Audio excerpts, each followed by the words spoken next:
Olá, uma ótima noite para você que acompanha a nossa programação. Meu amigo, minha amiga, seja muito bem-vindo a mais uma edição do programa Vejam Só. Sempre uma alegria poder entrar aí na sua casa, dividir esses momentos com você, com a sua família, de conversar, bater papo, trocar ideias, refletir, pensar sobre os assuntos, levar até você muito conhecimento bíblico, para que você que nos assiste, e esse é o nosso objetivo aqui no Vejam Só, se interesse pelos temas, queira aprender mais, busque se aprofundar nos assuntos, leia, medite, ouça, converse sobre isso e a partir de então você dê a sua resposta para as perguntas que nós colocamos aqui. E olha, eu recebo muita mensagem, muita gente falando que a partir das reflexões aqui do Vejam Só, começou a estudar, depois se interessou, foi para a faculdade, foi estudar teologia, foi e buscou o Instituto Bíblico e depois começou a estudar. É muito bacana ouvir isso, porque é exatamente esse o nosso objetivo, que você se aprofunde no conhecimento e nas questões que nós abordamos aqui todos os dias. Por isso, fique à vontade. Mais uma edição preparada com muito carinho para você que nos acompanha. Antes de rodar a nossa matéria de abertura e ela vai apresentar o tema, quero apresentar os meus convidados, eles que vão nos ajudar nessa caminhada, levando até você essa reflexão, obviamente, sempre pautada e a partir do texto bíblico, tá certo? Com muita alegria que o Vejam Só recebe nesta oportunidade o reverendo Jailson Francelino de Lima, ele que é ministro da Igreja Presbiteriana do Brasil, de maneira específica, na Igreja Presbiteriana Atalaia. Reverendo Jailson, obrigado por aceitar o nosso convite, está aqui essa noite. Seja muito bem-vindo, meu irmão. Meu irmão Eliezer, Zeca, não é? Nós que agradecemos, ficamos muito felizes por poder estar aqui em nome do benefício que esse programa traz para o povo de Deus, para a edificação do povo de Deus. E também trago aí as saudações do nosso curso de teologia aqui na Universidade Presbiteriana Mackenzie. O professor Sérgio, nosso coordenador, lhes mandou um grande abraço. Boa! O professor Sérgio é um querido nosso aqui também, tem colaborado. Inclusive, mais para frente, nós vamos mostrar um presentinho que ele deixou aqui, que nós vamos encaminhar para você também que nos assiste. Reverendo Jailson, é padrão aqui no Vejam Só, a gente pediu o endereço da igreja, que os irmãos que nos ajudam pastoreiam também. Vou pedir para o irmão fazê-lo, por favor. Nossa igreja, a Igreja Presbiteriana Atalaia, fica situada na rua Piatá, 685, no bairro Vila Isolina Mazei, nas proximidades ali do metrô Parada Inglesa. Vai ser uma alegria receber os irmãos e irmãs, as pessoas que sentirem aí o desejo de nos conhecer, de adorar a Deus e aprender juntos sobre a palavra do Senhor. Muito bacana, fica aí o convite também. Durante a entrevista, os contatos do reverendo Jailson estão à sua disposição, tá bom? Fique à vontade, se você quiser outras informações, por exemplo, da igreja, do ministério do irmão, tirar dúvidas sobre o assunto que nós vamos tratar, fique à vontade para localizá-lo por lá, tá certo? São os canais oficiais. Aliás, recentemente nós recebemos o pastor da igreja presbiteriana lá do Tucuruvi. Agora nós estamos lá na região da Vila Mazei, não é isso? Isso, é próximo, estamos bem ali perto. Tudo na zona... Eu vejo que nós estamos fazendo um passeio pela zona norte de São Paulo, aqui nas igrejas presbiterianas. Reverendo, seja bem-vindo, uma alegria recebê-lo, meu irmão. E o Vejam Só, tenho o prazer de receber também aqui no nosso estúdio o pastor Jeremias Borges. Ele é ministro da Igreja Assembleia de Deus, do Ministério Belém, ministério que é parceiro aqui do Vejam Só. Pastor Jeremias, obrigado novamente por aceitar o nosso convite, está aqui no Vejam Só novamente. Seja muito bem-vindo, meu irmão. Paz do Senhor, queridos irmãos, amigos que nos acompanham através desse programa Vejam Só, que há mais de 2 décadas tem abençoado o Brasil. Prazer, Zeca, um prazer, reverendo Jailson, professor, nosso querido irmão Ronaldo. E é um prazer, uma alegria. Trago aqui um abraço do nosso pastor presidente, pastor José Wellington Bezerra da Costa, e todo o Ministério do Belém, que, como você disse, realmente são parceiros aqui, estão sempre aqui. E é uma alegria poder estar aqui mais uma vez para aprender com o nosso professor Jailson aí, esse nome famoso até, né? Prazer, Zeca, Deus continue abençoando a sua nobre apresentação, que tem feito com muito brilhantismo. Obrigado. Você viu que ele já jogou uma responsa aí para você, hein, velho, Jailson? Já jogou a responsabilidade aí pro irmão. Mas, antes da gente começar a nossa conversa, vou pedir para o irmão passar também o endereço da igreja, pastor. Não sei se é a igreja que o irmão está, de repente em algum setor específico, ou o endereço da sede ali também do ministério, por favor. Nós assumimos recentemente a congregação de Vila Formosa, já ali no centro de Vila Formosa, Zona Leste, na rua Pretoria, 1156, bem fácil, bem no coração da Vila Formosa. os nossos cultos de ensino, quarta-feira, 7h30 e domingo às 18 horas. Prazer, uma alegria receber os irmãos que desejarem cultuar ao Senhor conosco. Boa, tá ali na nossa querida Zona Leste. Sou lá da quebrada também da Zona Leste. Também. Bem ali pertinho ali, boa. Quero deixar aqui também registrado novamente todo o meu carinho aos pastores lá do Ministério Belém, sempre gentilmente nos atendem, figuras assim simpáticas, inteligentes. Poxa, olha, muito bacana, fico muito feliz com todo o carinho, é o que eu costumo comentar com quem nos assiste. O pessoal chega aqui como convidado, mas sai como amigo, porque Verdade. A gente acaba criando laços e sempre revendo e entrando em contato. Bom, sempre uma bênção. Graças a Deus por essa oportunidade de dividir essa caminhada com irmãos na fé também. Os contatos do pastor Jeremias também à sua disposição, tá bom? Se quiser outras informações da igreja ali da Zona Leste, quer fazer uma visita ou tirar dúvidas sobre o assunto que nós vamos tratar, fica à vontade para localizá-lo por esses canais, tá certo? Vamos rodar a matéria? Ela vai apresentar o tema que nós vamos tratar e depois a gente volta com as primeiras observações aqui dos nossos convidados. Vejam só. Nossa dúvida de hoje é, em 1 Timóteo, capítulo 2, versículo 4, Paulo está falando de todos os homens? Ou está falando apenas dos homens que podem receber a verdade ou chegar ao conhecimento? Se o desejo de Deus é esse, que todos sejam salvos, por qual motivo isso não acontece? Vamos ao primeiro texto bíblico. O qual deseja que todos os homens sejam salvos e cheguem ao pleno conhecimento da verdade. Algumas versões dizem todos os homens se salvem, mas a correta é esta forma: sejam salvos, porque sabemos que ninguém se salva a si mesmo.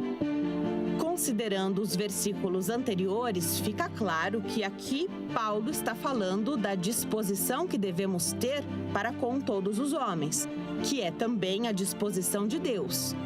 Deus não limitou o seu evangelho. Ele é proclamado em todos os lugares, apesar de nem sempre encontrar ouvidos receptivos.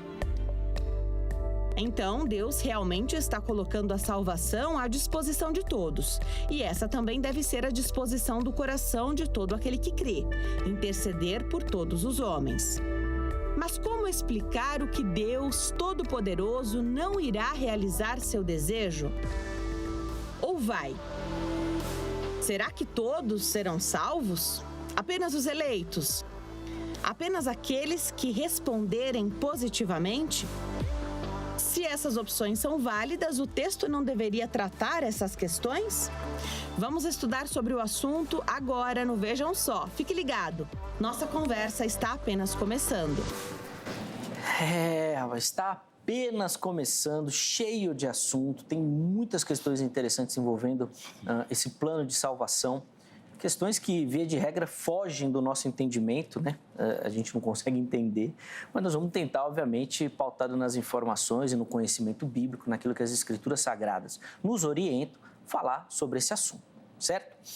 Meus irmãos, eu vou começar pedindo que ambos respondam a nossa pergunta-tema, mostrando qual perspectiva irá defender durante a nossa conversa e, obviamente, pontuando alguns aspectos que vocês acham mais relevantes da gente aprofundar durante a nossa conversa. E aí depois nós vamos entrando nesses assuntos aí no decorrer do programa.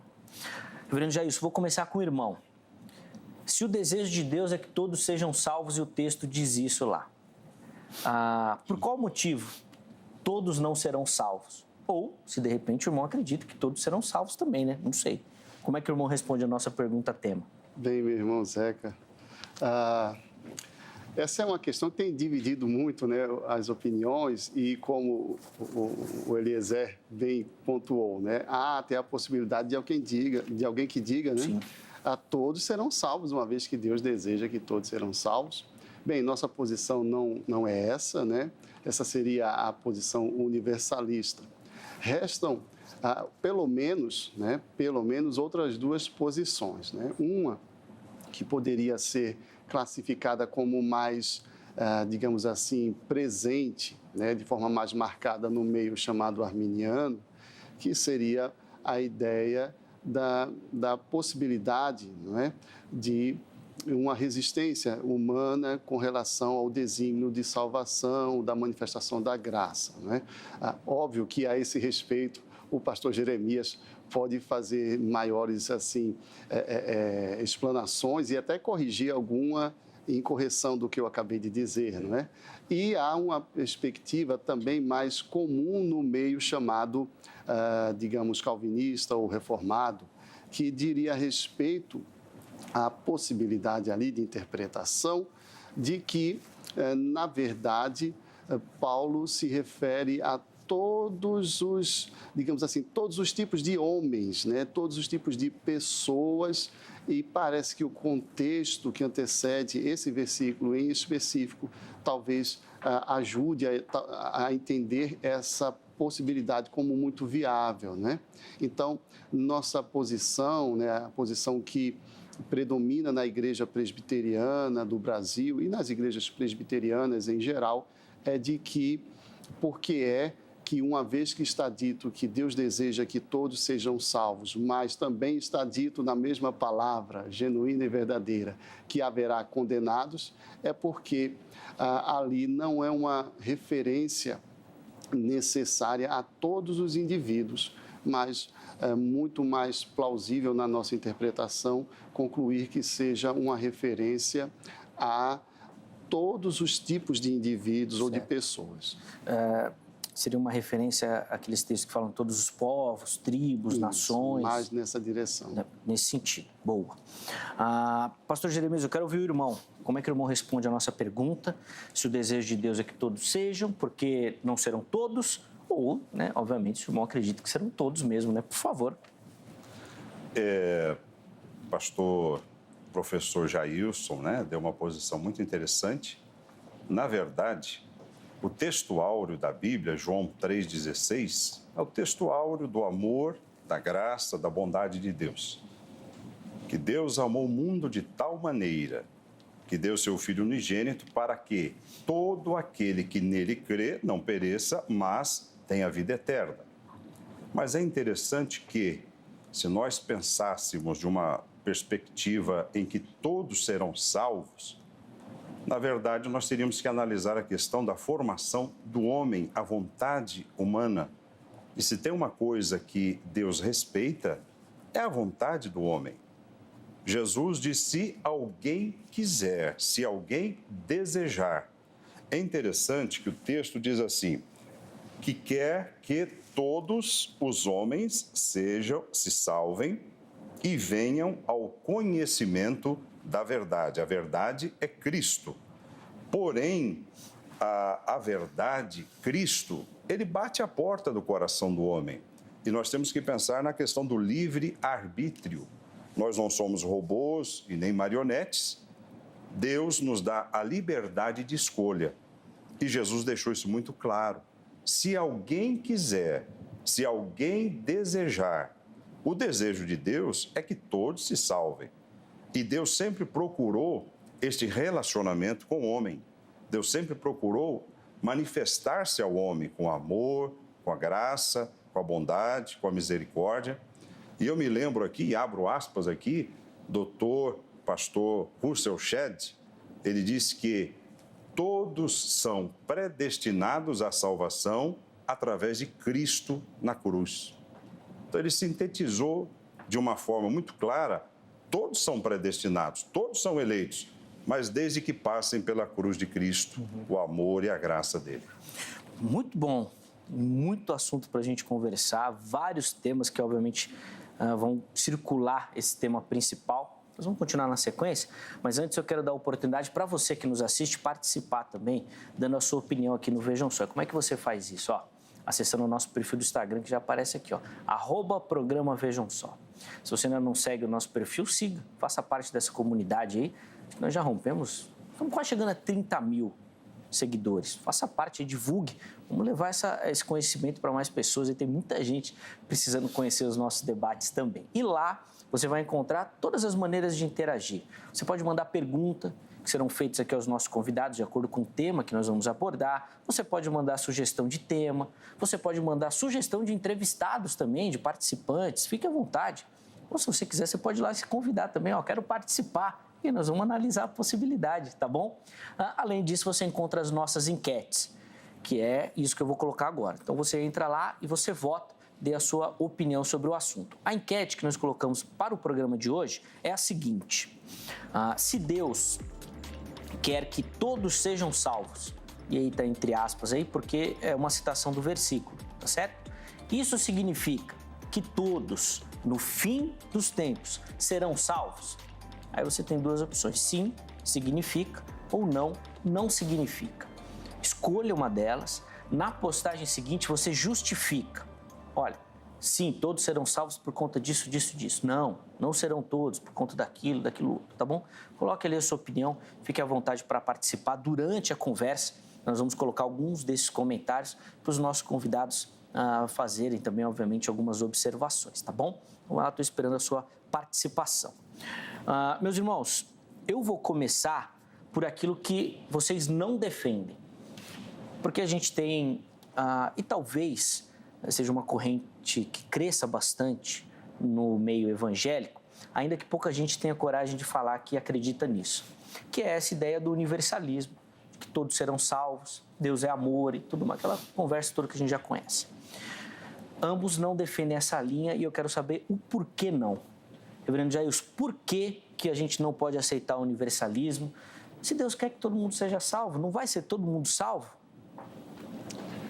Bem, a Bíblia vai referir por diversas ocasiões, no Antigo, no Novo Testamento, nos Evangelhos, nas cartas que trazem instrução às igrejas, a realidade da condenação dos chamados réprobos, ou aqueles que não, digamos assim, não encontraram, né, na sua experiência, né, com Deus, essa verdade que é Jesus Cristo, por meio de quem seremos salvos, né?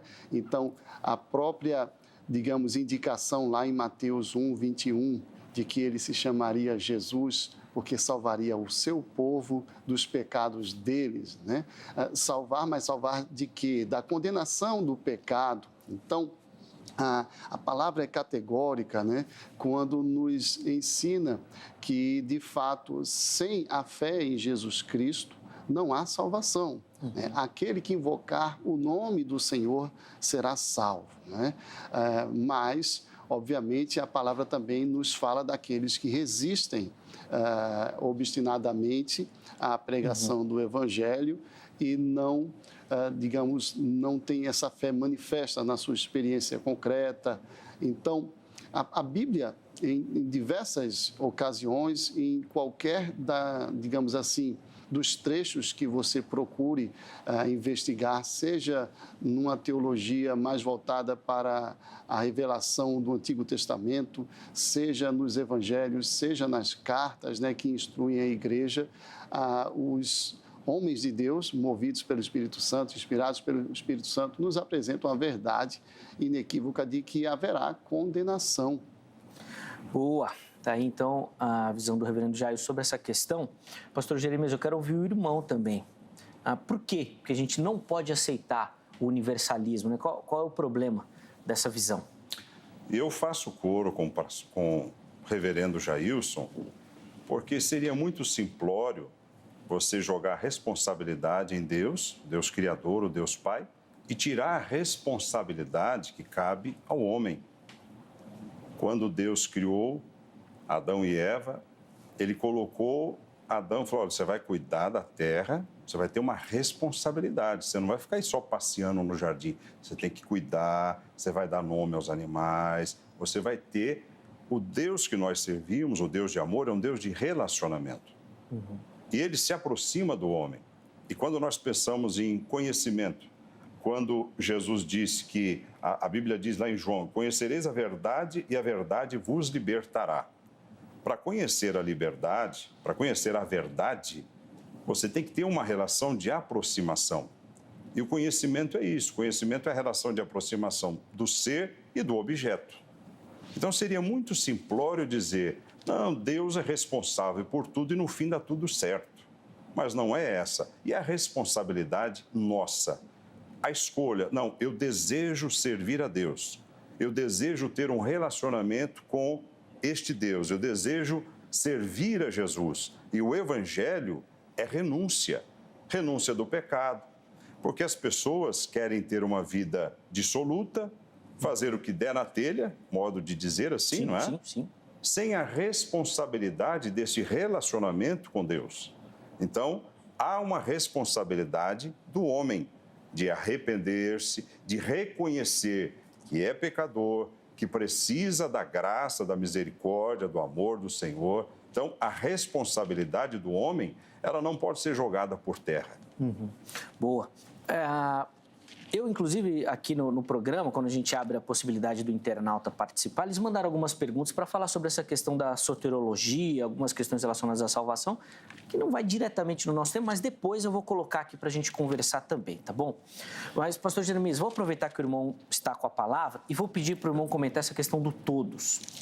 Na leitura do reverendo Jailson, do texto que nós colocamos para a nossa conversa, o todos ali não representa essa totalidade, não seria toda pessoa, todo ser humano, mas uma representação de todas as tribos e raças e tudo mais. Queria que o irmão falasse um pouquinho da sua leitura do texto e por que essa leitura que o reverendo Jailson faz não é a correta. Veja bem, quando nós partimos do Antigo Testamento, tem alguns textos que Ezequiel, capítulo 33, o verso 11, diz assim: Dize-lhes, vivo eu, diz o Senhor, Jeová, que não tenho prazer na morte do ímpio, mas em que o ímpio se converta do seu caminho e viva. Convertei-vos dos vossos maus caminhos. Pois por que razão morreríeis, ó casa de Israel? Também em Deuteronômio, capítulo 30, versos 19 e 20, os céus e a terra tomo por testemunhas contra ti, que tenho proposto vida e a morte, a bênção e a maldição. Escolhe, pois, a vida, para que vivas, tu e a tua semente, amando ao Senhor teu Deus, dando ouvidos à voz e te achegando a Ele, pois Ele é a tua vida e a longura dos teus dias, para que fiqueis na terra que o Senhor jurou a teus pais, a Abraão, a Isaque e a Jacó, que lhes havia de dar. Então, quando nós pensamos em todos, pessoas, tribos, nações, nós estamos falando do homem, do ser. E Deus não trabalha com métodos, Deus trabalha com pessoas. A matéria-prima de Deus é o homem, é a glória da criação. Então, quando nós pensamos na palavra todos, claro, tribos, nações, mas a pessoa, o homem, o ser, ele foi capacitado por Deus. Nós temos a capacidade de pensar, nós temos a nossa vontade, e se tem uma coisa que Deus respeita, é a vontade. Nós temos o livre-arbítrio de fazer. Paulo diz que todas as coisas me convêm, mas nem todas as coisas me são lícitas, mas nem tudo eu posso fazer e me convém. Por exemplo, se pensarmos na questão, nós podemos pichar o muro? A resposta seria não, mas mesmo assim ele é pichado. Então, na verdade, nós não podemos, nós não devemos, por questões éticas, por questões de respeito, por questões sociais. Então, o homem vive em sociedade. Sociedade é a somatória das vivências do homem. Mas Deus trabalha nessa questão com o homem, com a pessoa, com o relacionamento. Quando nós olhamos para Jesus, ele lidava com a multidão, mas ele trabalhava no pessoal, no olho no olho. E Jesus tinha níveis de relacionamentos. Ele se relacionava com a multidão, se relacionava com os discípulos, com os apóstolos, Pedro, Tiago e João. Então, o nível de relacionamento de Jesus, ele tinha os seus níveis de aproximação. Então, as pessoas que se aproximam de Jesus, com certeza encontrarão graça, amor, perdão e vida eterna. Boa. Reverendo Jesus, vou pedir para o irmão tecer algumas observações em cima do comentário e da leitura, né, que o pastor Jeremias faz e por que, né, apesar do irmão já ter dado pistas, que não pode ser essa utilização no texto que a gente colocou aí como base principalmente. Bem, essa é uma interpretação, sim, possível. Né? Por que que nós, numa abordagem, digamos assim, mais calvinista, estamos convencidos de algo diferente? Né? Bem, esse trecho que nós estamos aqui voltando nossa atenção para ele, na verdade é o complemento, né, de uma primeira ideia aqui que Paulo inicia nesse capítulo 2. Né? Eu vou pedir licença para lermos a partir do verso 1, que traz a ideia mais completa. Né? Bem, antes de tudo, pois, exorto que se use a prática de súplicas, orações, intercessões, ações de graças em favor de todos os homens, em favor dos reis e de todos os que se acham investidos de autoridade, para que vivamos vida tranquila e mansa, com toda piedade e respeito. Isto é bom e aceitável diante de Deus, nosso Salvador, o qual deseja que todos os homens sejam salvos e cheguem ao pleno conhecimento da verdade. Então, parece que o assunto principal de Paulo, né, o texto nos mostra isso com relativa clareza, não é nem a questão da salvação em si, mas ele se vale desse tema tão precioso e tão caro ao coração do crente, né, da igreja, né, para, escrevendo aqui a Timóteo, obviamente esperando alcançar as igrejas da região de Éfeso, que estavam sob o pastoreio de Timóteo, acerca da importância de orar por todos os homens. Não é? Mas Paulo estava de fato mandando orar por cada indivíduo? Parece-nos que não, e as observações que ele traz, né, digamos aqui, as orações que são mais explicativas, não é? Os períodos mais explicativos nos mostram o que ele quer dizer com todos os homens, em favor dos reis e de todos que se acham investidos de autoridade e assim por diante. Então, bem, qual é o contexto? É o contexto de intensa perseguição. Paulo entende, compreende certamente que os cristãos, naquele contexto, poderiam ser levados a restringir suas orações apenas àqueles que fossem, digamos, pelo menos simpáticos à igreja, à fé, ou orar apenas pelos crentes e assim por diante. Claramente, a instrução aqui é para orar por outras pessoas também. É uma advertência de que, se não a igreja, quem mais orará, por exemplo, pelos governantes? Lembrando que os governantes de então eram aqueles que perseguiam, aprisionavam, eventualmente matavam os cristãos.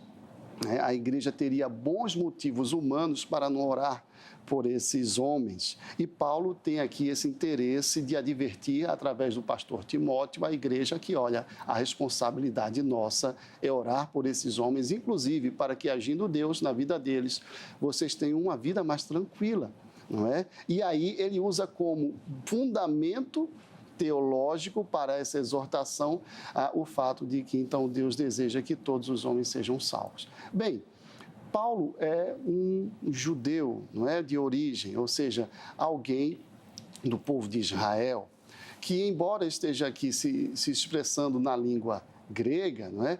Mas ele trabalha com a lógica na sua, digamos, comunicação com as categorias mais típicas do povo hebreu, né? Ou da lógica que compôs o idioma hebraico. Então, embora esse texto seja originalmente escrito no grego, não é? Nós sabemos que existe o fenômeno do hebraísmo, não é? Em que as construções lógicas, especialmente, né, as argumentações, seguem esse padrão de paralelismos, né? Paralelismos, às vezes assim, em que uma frase explica muito a outra. E claramente é isso que Paulo está fazendo. Né? Ele está usando uma referência para explicar a outra, e como ele obviamente, se refere a todo tipo de pessoa, aí fazendo aqui um destaque especial às autoridades, que naquele contexto seria um tipo de pessoa por quem a igreja talvez não oraria. Certo. Então,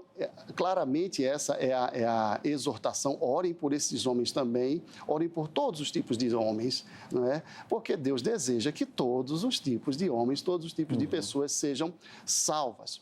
Não é? Isso exclui... Aí eu me remeto à fala do pastor Jeremias. Isso exclui a possibilidade de Deus querer que cada indivíduo seja salvo? Não, não exclui. Essa possibilidade está em aberto. Mas isso exclui da interpretação deste texto em específico a possibilidade de que nesse texto em específico Paulo esteja se referindo a cada indivíduo. De fato, seguramente não está. Boa. Eu tinha até marcado aqui para a gente entrar agora na questão da soberania, em cima da perspectiva desse texto, mas tinha marcado também para a gente falar dessa questão da oração que o texto parece indicar. Já que o irmão citou, vamos para essa questão da oração. E a primeira pergunta que eu quero fazer com relação a isso é a seguinte: o texto indica para orar por todos os homens, e o irmão fez uma explanação perfeita, por aqueles principalmente que a igreja talvez não fosse orar. Por que hoje, reverendo Jailson, no meio cristão, a gente tem a mania tão grande de mandar as pessoas para o inferno? E aí, gente, não é que eu estou querendo falar que o inferno não existe e que pessoas não irão para lá. Eu tenho plena convicção de que isso acontecerá. Mas, eu não sei se é a nossa função. Acho que até o apóstolo Paulo foi muito claro para a gente não fazer isso. Mas orar para que todos cheguem a esse conhecimento. Mas a gente não vê isso. Vou só dar uma pincelada aqui num exemplo, que vai pimentar a história. Agora, da morte dessa cantora aí, famosa, no meio sertanejo. Muito cristão falando que ela foi para o inferno, que está no inferno, que vai arder no inferno e tudo mais. Talvez até sim, não sei. Mas por que a gente tem esse hábito se a ordem é orar por todo mundo? Olha, em uma palavra, desobediência à orientação bíblica, não é? Porque nós vamos chegar ao longo do programa a maiores esclarecimentos sobre a expressão Deus deseja que todos sejam salvos, mas ela está aqui, não é? Claramente escrita, registrada na palavra de Deus. Se Deus tem essa expressão do seu caráter, não é? De se agradar com a salvação, e como foi dito já muito bem pelo pastor Jeremias, que Deus não se alegra na perdição, não é? Mas em que o ímpio se converta, não é? Bem, é de se esperar, e é isso, né? E por isso que Paulo usa a expressão Deus deseja que todos sejam salvos, né? Ele usa como pressupondo que isso vai ecoar no coração dos ouvintes daquela carta, não é? Então, pressupõe-se que o discípulo genuíno de Jesus Cristo é alguém que ama a salvação dos perdidos e que lamenta sua perdição. Então, quando nós vemos uma boa parcela, não sei, né, porque nós não quantificamos, mas quando a gente vê mais do que gostaríamos, né, sim. Expressões de pessoas identificadas como cristãos, ou seja, pequenos cristos, discípulos de Jesus, né, de alguma forma, se não comemorando, mas afirmando com uma veemência indesejável, né, que não condiz com o cristão. Quando nós vemos isso, nós só podemos deduzir que se trata de uma desobediência, não é? Clara e expressa. O que está por trás dessa desobediência aí é algo para se investigar melhor e, eventualmente, pensar. Eu tenho uma experiência cristã genuína, eu recebi o novo nascimento, eu sou alguém que espelho o caráter do Pai, né, de amar a salvação daqueles que ainda estão perdidos e lamentar a perdição daqueles que, eventualmente, partiram daqui sem a fé. Sem dúvida. E foi só um exemplo citado, tá bom? Tantos outros casos a gente vê, tantas outras situações. E, pastor Jeremias, eu quero ouvir o irmão também sobre esse aspecto. Claro. Primeiro sobre a questão do texto bíblico, e depois sobre essa questão da prática que a gente vê aí no nosso dia a dia. O texto aqui não pode ou não está falando de oração. Então, quando Paulo fala do desejo de Deus, ele não está só querendo jogar para Timóteo, ora por todo mundo, incentiva todo mundo a orar, porque esse é o desejo de Deus, mas o texto não fala exatamente da salvação, mas o enfoque seria a oração por todos. A igreja estava em plena formação e crescimento. E, claro, a oração era a base para que houvesse a evangelização. Lógico, a oração pelos governantes, pela população, mas para que, através da oração, também houvesse um despertamento e o desejo de falar do amor daquele Cristo, de Jesus, que fora crucificado, que ressuscitou. É claro que fala da oração no contexto do capítulo, como muito bem falou o professor Jailson, mas, porém, é através da oração que nós recebemos um avivamento e um despertar da parte de Deus e o desejo, porque todo cristão, todo aquele que é salvo, ele tem o desejo de compartilhar aquilo que ele tem, que é Cristo, que é a presença de Deus, a salvação, o perdão dos pecados. E quando nós pensamos também nessa questão, as pessoas que partiram, mas estava afastado da igreja. Salvação é um departamento do céu, salvação é um departamento de Deus.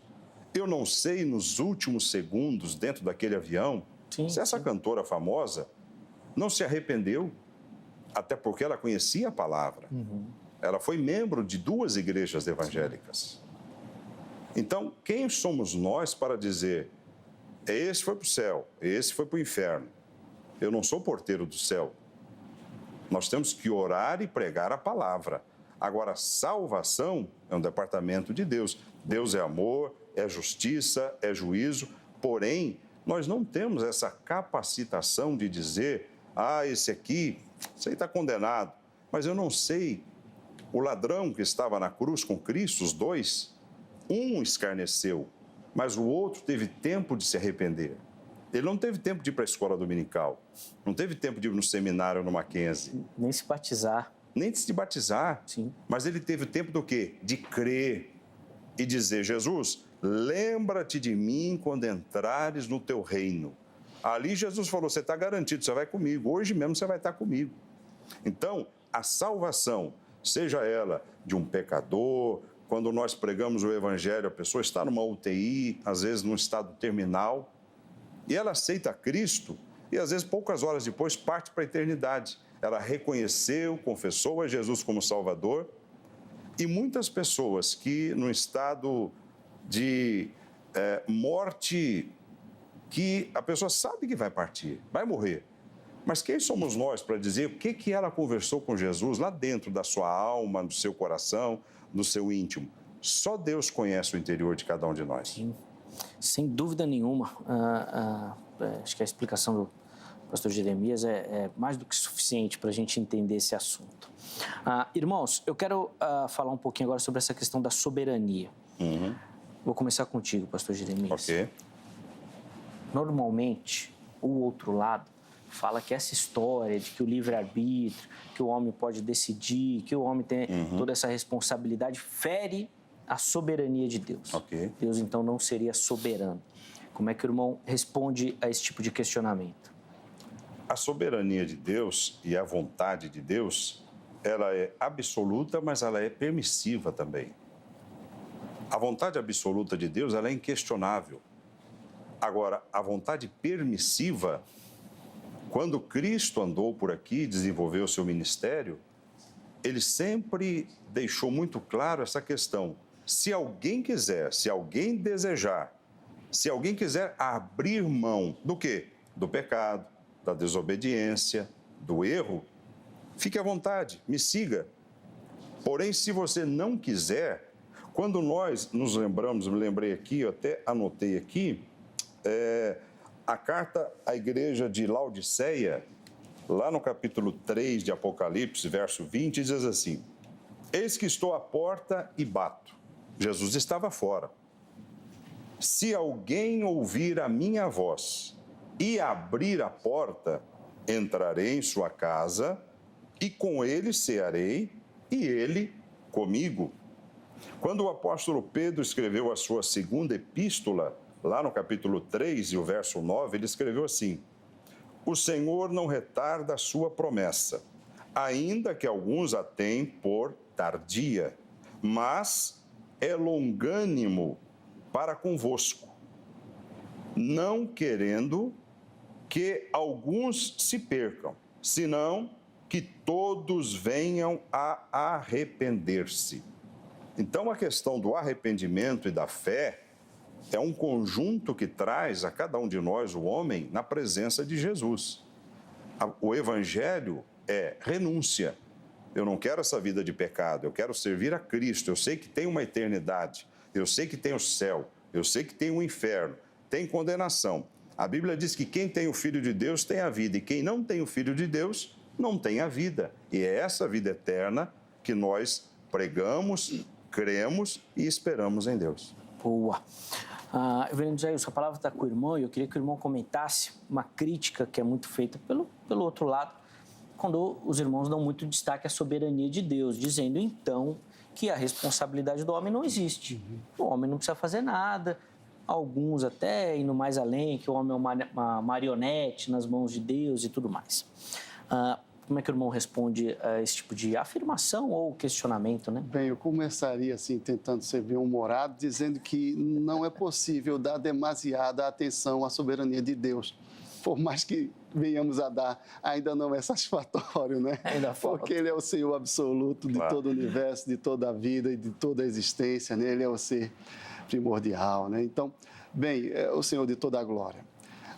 De fato, às vezes há essa, digamos assim, interpretação, né? Essa impressão, quando enfatizamos a soberania de Deus, que estamos assim, então, de alguma forma, negando a responsabilidade humana, né? E a participação ativa, né? Das nossas escolhas no dia a dia e assim por diante. Bem, eu entendo, né? E nós da tradição reformada compreendemos que arminianos e calvinistas defendem tanto a soberania de Deus, sim, quanto a responsabilidade humana. Essas duas verdades estão asseguradas nas nossas perspectivas, nisso nós estamos de mãos dadas. Às vezes há uma diferença na forma como entendemos essas categorias, não é? Por exemplo, a questão da responsabilidade humana, né? Ou da escolha, né? E falando mais especificamente da salvação. Parece-me que também calvinistas e arminianos defendem que a pessoa precisa, sim, escolher. A escolha está diante de nós. A questão é quem escolherá. É aí onde repousa a eventual, não vou dizer discordância, é uma palavra dura, talvez possa ser verdade, mas os desencontros de opinião, não é? Bem, nós mencionamos em algum momento aqui passagens do Evangelho de João, não é? Sobretudo o pastor Jeremias lembrou muito bem, né, esse texto áureo assim do Evangelho que condensa, né, a mensagem do Evangelho de forma tão assim poderosa, né, João 3,16. A melhor forma de entender essas passagens, né, no Evangelho de João está no primeiro capítulo, né, na abertura, sim, do Evangelho. O apóstolo traz esse, digamos assim, essa apresentação explicativa, não é? Ele dá ali um referencial para que seja compreendida toda a escritura do seu livro, né? Toda a revelação que ele ali traz. A partir do verso 11 do capítulo 1, ele vai dizer acerca de Jesus Cristo, o verbo a quem ele se refere, né? Que ele veio para o que era seu e os seus não o receberam, mas a todos quantos o receberam, deu-lhes o poder de serem feitos filhos de Deus, a saber, os que creem no seu nome. E quem são esses? Ele vai dizer no verso 13. Esses que creem, esses que o receberam, os quais não nasceram do sangue, nem da vontade da carne, nem da vontade do homem, mas de Deus. Então, qual é a nossa compreensão, né? É que aquele que, enfim, manifesta essa escolha positiva por Cristo é aquele que, segundo o ensino de João aqui, é aquele que recebeu o novo nascimento, que não nasceu da vontade da carne nem do homem, mas nasceu de Deus. Então, Deus regenera o coração. Então, todo ser humano seria, né, essa é a nossa compreensão lá na depravação total, né? O terminho lá já consagrado aí na teologia. Que o homem por inteiro está contaminado pelo pecado, por inteiro mesmo, inclusive na sua volição, nas suas vontades, no seu intelecto, na sua estrutura orgânica, em todas as dimensões, ele está afetado pela imperfeição do pecado, de modo que quem é que vai crer? quem é que vai o receber no sentido de reconhecê-lo como o Messias, o Cristo, o Salvador, não é? São esses que não nasceram apenas naturalmente, mas nasceram sobrenaturalmente, esses que receberam essa iluminação especial de Deus para poder fazer, então, essa escolha que não é negada pelos calvinistas, mas é compreendida nesses termos. Parece que é assim que Paulo pensa, seguramente lá na sua carta aos Coríntios, né? Na segunda carta aos Coríntios, no capítulo 4, né? Paulo ali falando em defesa do seu ministério, né? Ele vai dizer, olha, tem aí gente me criticando, porque eu prego, o povo não se converte, né? É a luta, pastor Jeremias, às vezes, né, a gente está, nosso ministério é assim, mas rapaz, ninguém se converte, o que é que está acontecendo? Quem convence não somos nós, né? É o que Espírito deserto é Santo, esse, Deus, né? E aí Paulo vai dizer, olha só, a partir do verso 3 do capítulo 4 de 2 aos Coríntios, mas se o nosso evangelho, ou seja, a nossa pregação, a pregação porque ele estava sendo criticado, porque, olha, essa tua pregação é muito, né, está muito fraquinha, né? Não está convertendo. Então, mas se o nosso evangelho ainda está encoberto, é para os que se perdem que está encoberto, nos quais, aí veja do que ele se refere, os deuses deste século cegou o entendimento dos incrédulos para que lhes não resplandeça a luz do evangelho da glória de Cristo, o qual é a imagem de Deus. No verso 6 ele vai dizer, porém, né, vamos seguir a partir do 5 também, eu quero chegar no 6, mas vamos ler o 5 também. Porque nós não pregamos a nós mesmos, mas a Cristo Jesus como Senhor e a nós mesmos como vossos servos por amor de Jesus. Porque Deus que disse, das trevas resplandecerá a luz, ele mesmo resplandeceu em nosso coração para que a iluminação, ou para a iluminação do conhecimento da glória de Deus na face de Cristo. Então, o que é que Paulo está dizendo? Olha, eles não se convertem porque eles estão impedidos de se converterem. E por que eu não paro de pregar? Porque Deus fez assim comigo. Eu também estava impedido de crer, não é? Mas Deus que disse, e aí aqui é uma referência clássica, né?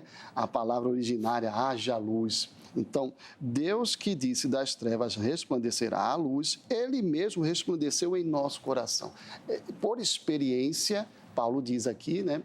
Eu sei que essa incredulidade, né, pode ser vencida por Deus, né? Mas o ser humano não irá a Deus, né? Ou não crerá em Jesus, a menos que ele tenha nascido de novo, a menos que Deus tenha regenerado esse coração, a menos que Deus diga nesse lugar de trevas que é o coração humano, haja luz, né? Então, assim, fazendo um breve comentário, a passagem, né, que o pastor Jeremias citou, né, que é uma passagem que fala muito ao coração da igreja, né, e muito oportuna lá na carta à igreja de Laodiceia, né? Mas ali é uma referência, né? O Cristo se dirige aos crentes da igreja, né? Bem, aí parece que a reprovação, aquelas advertências, né, que são feitas àquelas igrejas todas, é a pessoas crentes para que voltem ao primeiro amor, para que pratiquem as obras do início, para que, assim como lutam contra, digamos, a heresia, lutem para ter uma vida santa e vice-versa. E uma das advertências é também para a igreja, para pessoas já salvas, né? Em princípio, que, olha, se numa igreja uma pessoa der ouvidos à exortação que Cristo traz para o arrependimento, para mudar, ele vai fazer ali uma grande festa, uma ceia, né? Mas o contexto parece que não fala dessa escolha do incrédulo, né? Mas ainda que fosse, né, parece-nos que o incrédulo que recebe de Deus esse dilema do crer ou não crer, ele só crerá se Deus mesmo regenerar seu coração. Tenho quase certeza que o pastor Jeremias vai falar que antes da regeneração vem um arrependimento e que a partir do arrependimento que haverá essa regeneração. Quer fazer algum comentário bem rapidinho nesse aspecto? O interessante, por exemplo, essa questão, Jesus estava fora. Ele está se dirigindo à igreja de Laodiceia, mas é interessante, eis que estou à porta e bato, quer dizer, ele estava fora. Por uma questão ou de incredulidade ou de desviamento de condutas espirituais, não é? E existem outros textos interessantes, eu gostaria de ler rapidamente aqui para que não tomasse tanto tempo. A carta aos Efésios, no capítulo 1, diz assim, verso 4. Como também nos elegeu nele, Jesus Cristo, antes da fundação do mundo, para que fôssemos santos e irrepreensíveis diante dele em amor. Verso 5. E nos predestinou para filhos de adoção por Jesus Cristo, para si mesmo, segundo o beneplácito, permissão, autorização de sua vontade. Verso 6. Para louvor e glória da sua graça, pela qual nos fez agradáveis a si no amado. Então, é interessante como nós observamos, tanto no Antigo Testamento quanto no Novo, que Deus sempre vem ao encontro do homem. Ele sempre se dispôs. Quando nós nos lembramos de Jonas, se não me falha a memória, no capítulo 3, diz assim, segunda vez Deus falou a Jonas. É o Deus da oportunidade.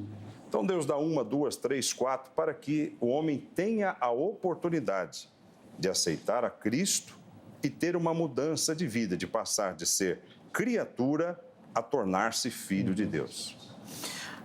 Pastor Jeremias, vou colocar uma pergunta que a gente recebeu lá pelo nosso Instagram e creio eu que é uma pergunta mais dirigida à linha de pensamento do irmão, tá bom? Okay. Aí o irmão dê a resposta direitinho, depois tem outra perguntinha reservada aqui, tá bom, Reverendo? Não vai escapar não, não vai escapar não. Põe na tela aí pra gente, por favor, a pergunta da Blenda Araújo. Todos não seria pessoas de todas as esferas? Diante dessa perspectiva, como fica João 17:9? Eu já tomei aqui a liberdade de abrir e vou ler para você que nos assiste. Diz assim o texto: eu rogo por eles, não estou rogando pelo mundo, mas por aqueles que me deste, pois são teus. Bom, tá com a palavra aí, pastor. Obrigado, Blenda, pela pergunta. Brenda, né? Parabéns aí pela pergunta. É interessante que, se nós pegarmos o contexto aqui, do capítulo 17, a oração de Jesus pelos seus discípulos. Jesus, quando nós pensamos em mundo, nós pensamos no pecado, na desobediência, nós pensamos mundo, aqueles que estão fora da vontade de Deus, que estão vivendo de uma forma dissoluta. E quando o texto fala, verso 9, eu rogo por eles, quem? As pessoas. Não rogo pelo mundo, ou seja, pelo mundo que existe de pecado e as suas concupiscências, pelas circunstâncias que o mundo oferece, as facilidades que o mundo oferece, não é? Eu não rogo pelo mundo, mas por aqueles que me deste, porque são teus. Em todas as minhas coisas são tuas e as tuas coisas são minhas, e nisso sou glorificado. E se nós também, fazendo aqui um adendo ao texto, lá em Apocalipse, capítulo 22, o verso 17, e o Espírito e a esposa dizem, vem. E quem ouve, diga, vem. E quem tem sede, venha. E quem quiser, tome de graça da água da vida.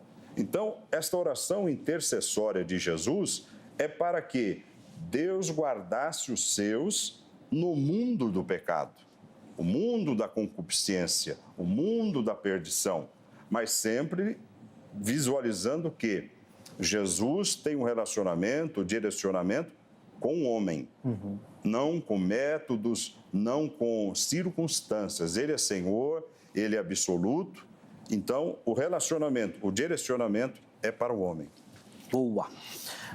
Vamos colocar na tela aí outra pergunta que nós recebemos lá pelo nosso Instagram também, da Larissa Santos. E aí, Reverendo Jair, vou pedir para o irmão responder. Ela diz o seguinte: se todos são salvos, todos são eleitos? E essa é uma questão, bom, eu não sei o pensamento do irmão, vou pedir para o irmão expor isso, um tanto quanto delicada no pensamento calvinista, que é muito usada nessa argumentação contrária, de que se não são todos eleitos, aqueles que não são eleitos são destinados por Deus para a perdição, aquela questão da dupla predestinação e tudo mais. Dá uma pincelada geral em cima de todos esses... Eu sei que é muito amplo. Dá uma aula para nós, né? Mas rapidamente, por favor. Eu perdi o nome da pessoa. Larissa Santos. Larissa, obrigado pela pergunta. Bem, vamos ver se eu compreendi corretamente também, não é? Ela pergunta se todos são salvos, logo todos são eleitos. Bem, mas de partida nós eliminamos, né, essa possibilidade, pelo menos em termos aqui do consenso, né, estabelecido de que não serão todos salvos, né? Então, se fosse o caso, né, de todos serem salvos, em coerência, né, à perspectiva da eleição, tanto eu imagino que o próprio pastor Jeremias, né, calvinistas e arminianos concordariamos, né? Se todos estão salvos, todos foram eleitos por Deus, porque a eleição é ensinada tanto por calvinistas como por arminianos, né? Apenas como se dá essa eleição, né? Se há alguma determinação, se ela é incondicional, mas a eleição é um ponto pacífico entre nós. Então, sim, Larissa, se houvesse a possibilidade de todos salvos, né? Ou seja, se fosse uma verdade que todos seriam salvos, é porque automaticamente todos seriam eleitos. Eu perdi o desdobramento. Então, e aí a minha pergunta vem nessa sequência. Bom, todos não serão salvos, todos não são eleitos. Se não são eleitos, nós temos aqueles que são reprovados. Na perspectiva do irmão, reprovados diretamente por Deus. Sim. Pelo menos alguns calvinistas vão nessa linha. E aí existiria essa dupla predestinação, predestinados ao céu, outros ao inferno. E a crítica seria, poxa, como é que Deus vai predestinar alguém ao inferno? Então seria Deus o responsável pela condenação dessas pessoas? Vamos lá. Bem, se Deus escolhe, não é? Ainda que você não dê o próximo passo, né, de dizer, Deus escolheu para a perdição. Mas se Deus escolhe para a salvação, já seria suficiente concluir que, por exclusão, os demais estão destinados, não é, à condenação. Mas então eles estão condenados porque estão destinados à condenação? Parece-nos que não é? Bem, onde entra o elemento de condenação dentro da revelação bíblica, né, e da revelação, portanto, de Deus para nós, né, com o pecado, né?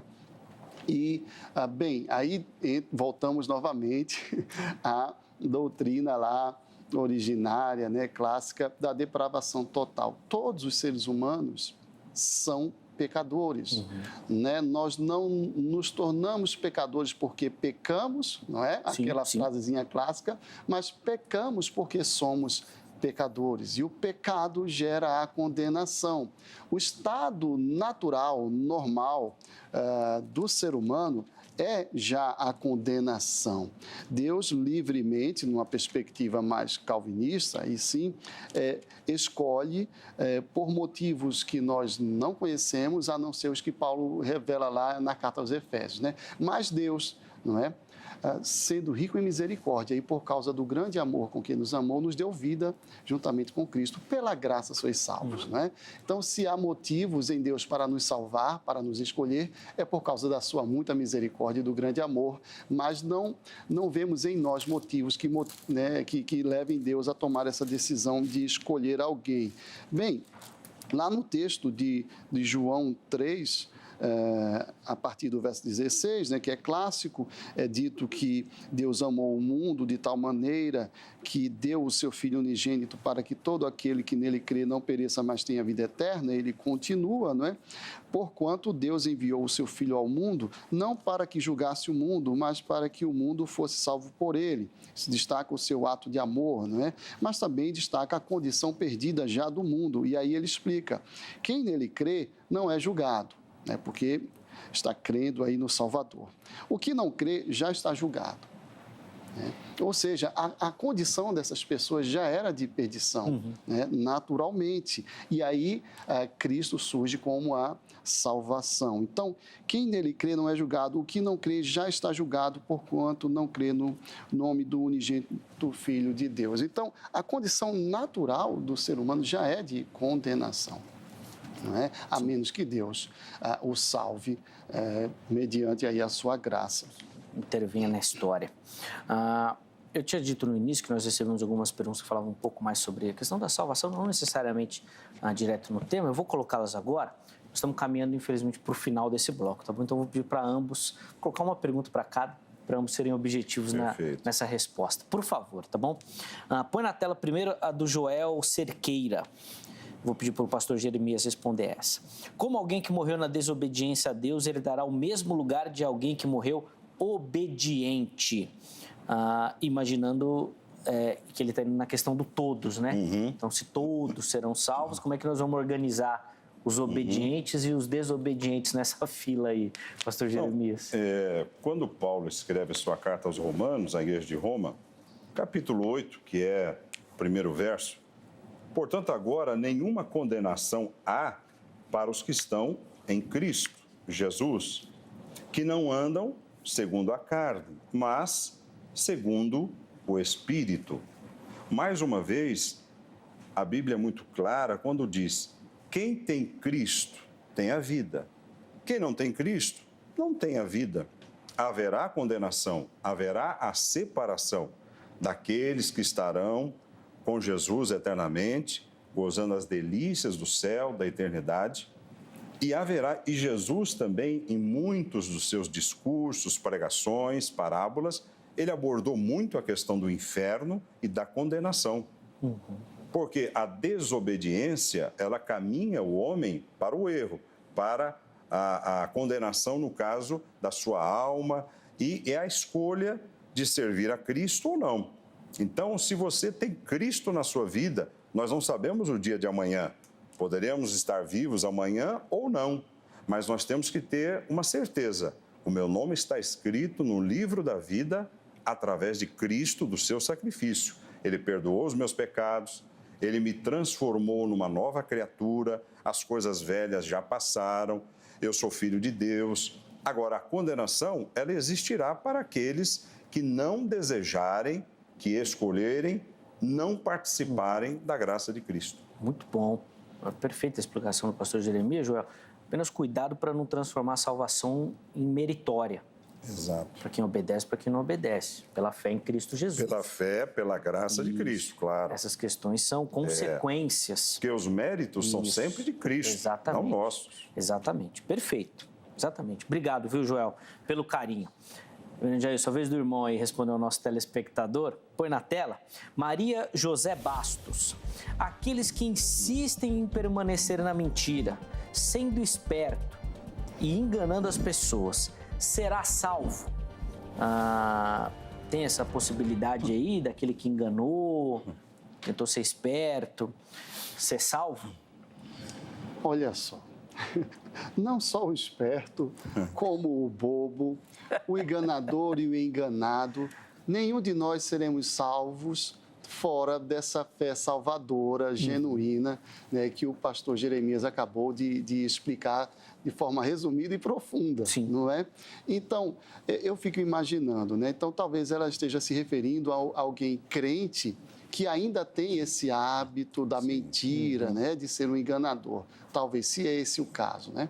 Bem, a questão toda, né, parece que está em volta, não necessariamente em hábitos ou em práticas, né, mas na fé, né? Nós não somos salvos pela obra nossa, mas pela obra do nosso Salvador, e crendo nessa obra somos salvos. Mas parece que também não podemos deixar de reconhecer o texto que o pastor Jeremias citou muito oportunamente, Romanos capítulo 8, fala que não há condenação para aqueles que estão em Cristo Jesus, que andam em espírito, né? Não andam nas obras, né? Então, todas as cartas, né, geralmente Paulo tem essa parte da ênfase de explicar o Evangelho e depois, agora pois, portanto, né, vivam de tal e tal forma, né?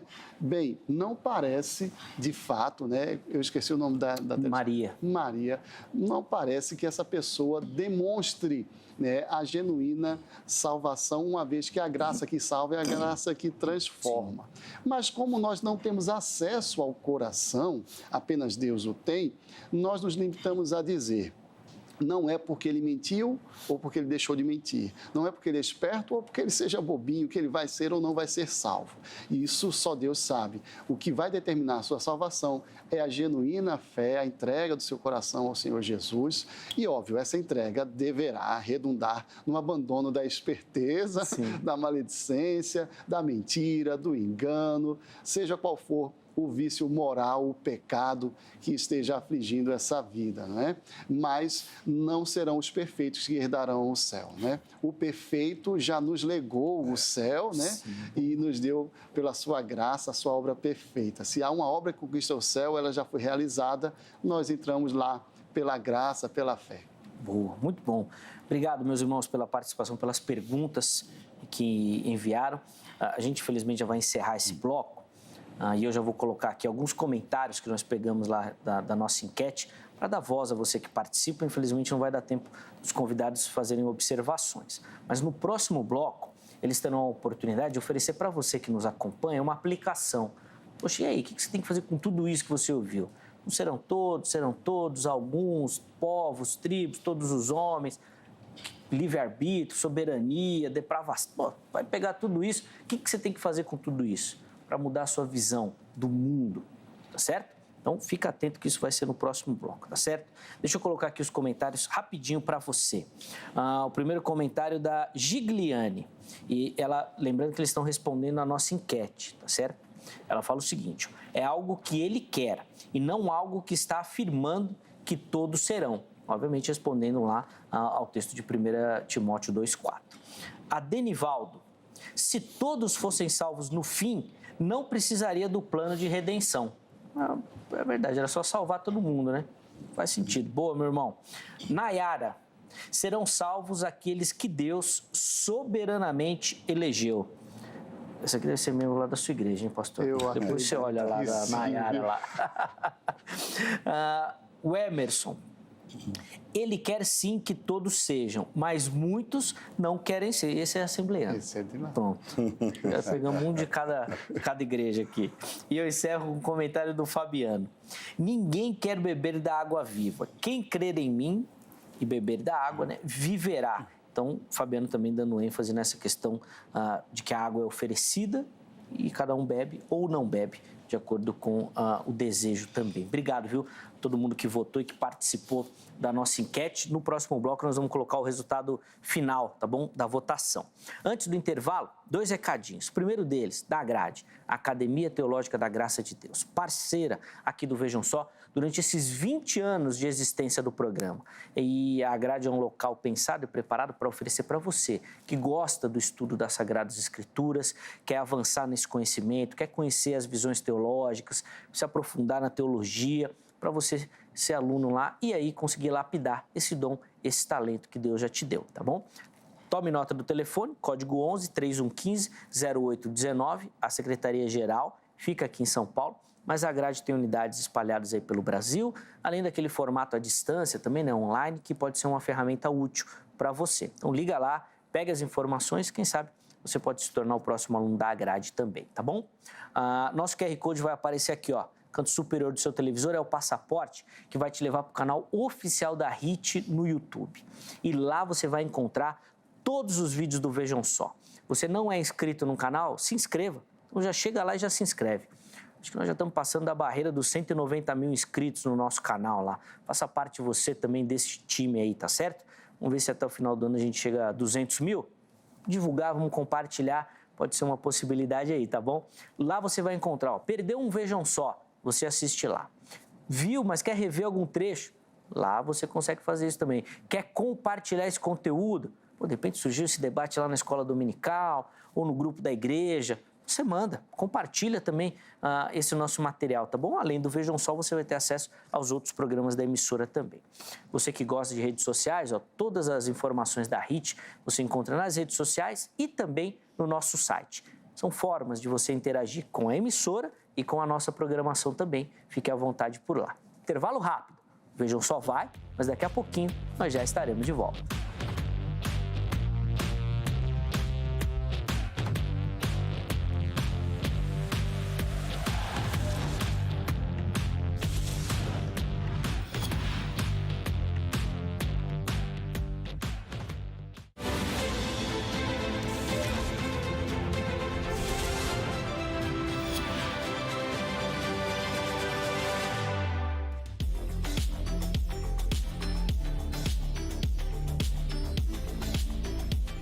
Muito bom, já estamos de volta com o programa Vejam Só, intervalo rapidíssimo. Hoje estudando o texto de 1 Timóteo 2,4, que diz que Deus deseja que todos sejam salvos.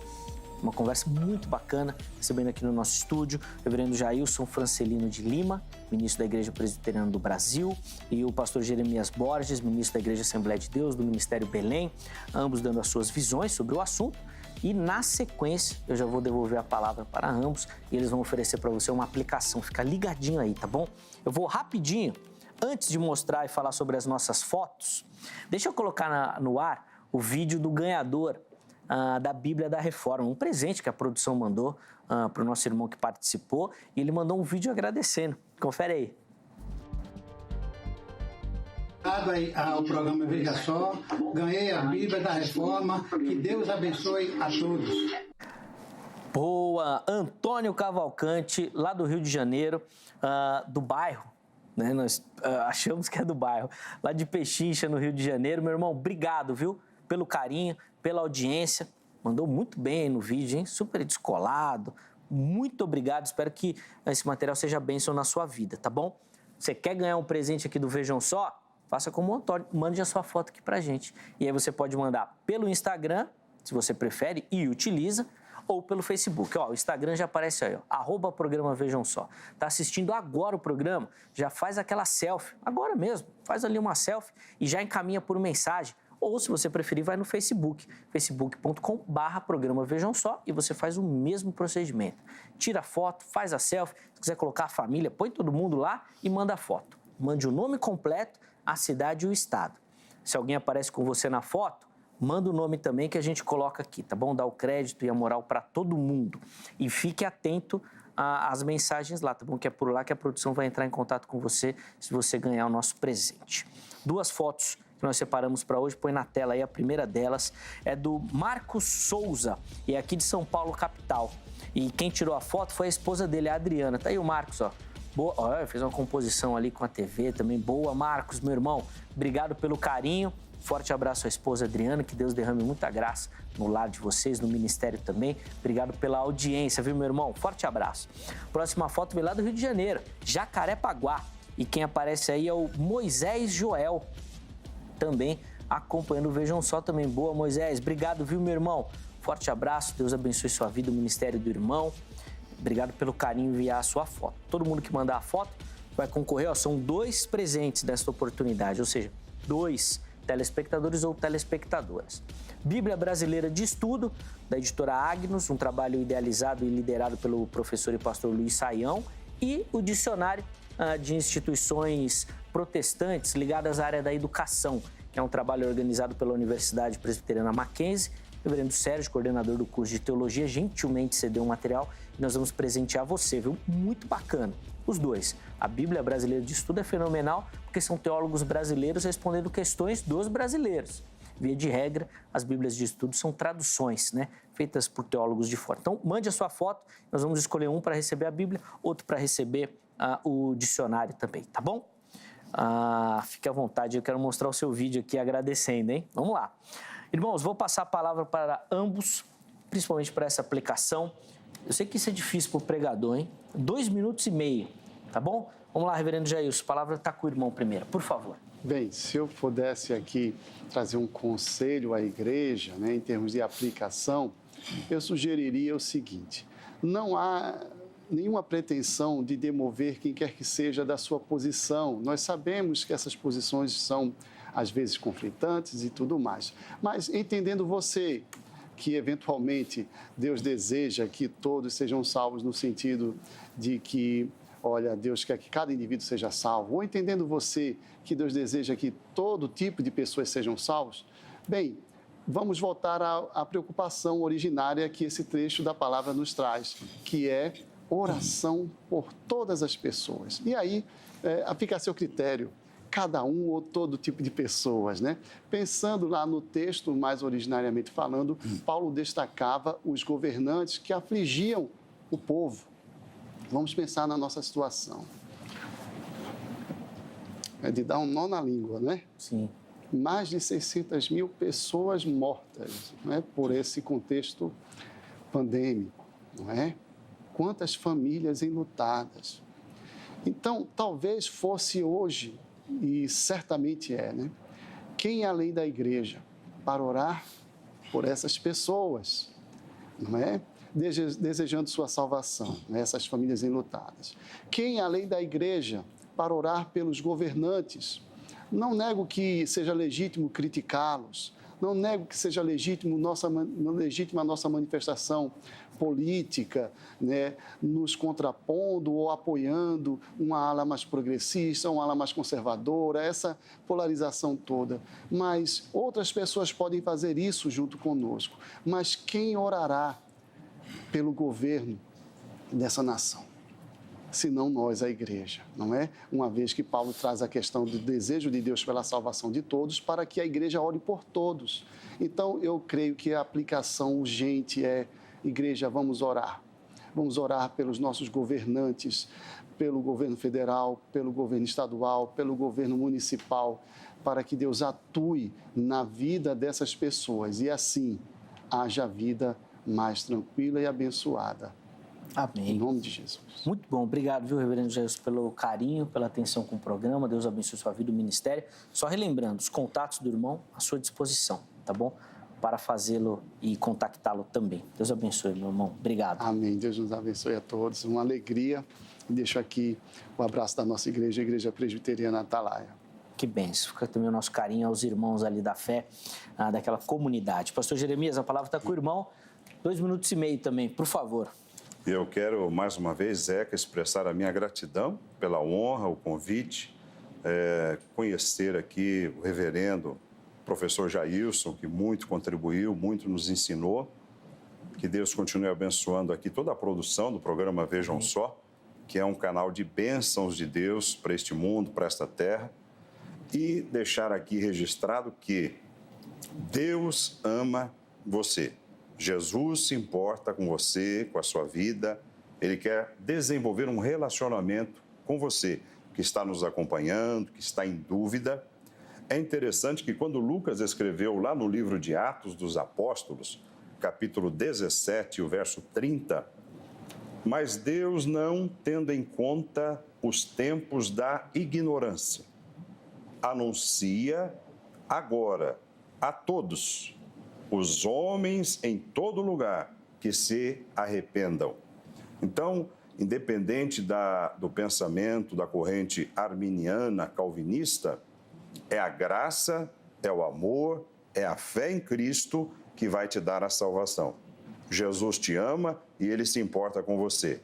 Que Deus continue abençoando a todos, em nome de Jesus. Amém. Muito obrigado também, pastor Jeremias, pelo carinho, viu, meu irmão? Prazer, Leva o nosso abraço ali à comunidade ali na Vila Formosa. Amém. Deus abençoe o ministério do irmão, a todos os queridos ali da Assembleia de Deus do Ministério Belém também, que são super carinhosos e gentis aqui com o Vejam Só também. Amém. Os contatos do pastor Jeremias à sua disposição, hein? Se quiser outras informações do ministério ou tirar algumas dúvidas também sobre o assunto, fique à vontade para contactá-lo por lá. Antes de encerrar o programa, vamos colocar na tela o resultado final da nossa enquete e nós perguntamos para você o seguinte: se Deus quer que todos sejam salvos, isso significa que todos, no fim, serão salvos? Olha, eu tentei que todo mundo fosse salvo, mas que eu não consegui nem na enquete, Olha só, 7% dos nossos internautas responderam que sim, que todos no fim serão salvos. 93%, a esmagadora maioria, respondendo que não serão salvos e esse é o pensamento majoritário de fato da fé cristã, né? De que serão todos salvos, e afinal de contas a palavra de Deus nos indica e nos aponta essas questões também. Espero que o debate tenha sido abençoador, que o Espírito complete aí no seu coração aquilo que infelizmente a nossa incapacidade não consegue. Mas que você seja iluminado através da ação dele e venha pensar e refletir sobre o assunto. Um forte abraço. Amanhã, se Deus permitir, nós estaremos de volta com mais uma edição do programa Vejam Só. Até lá!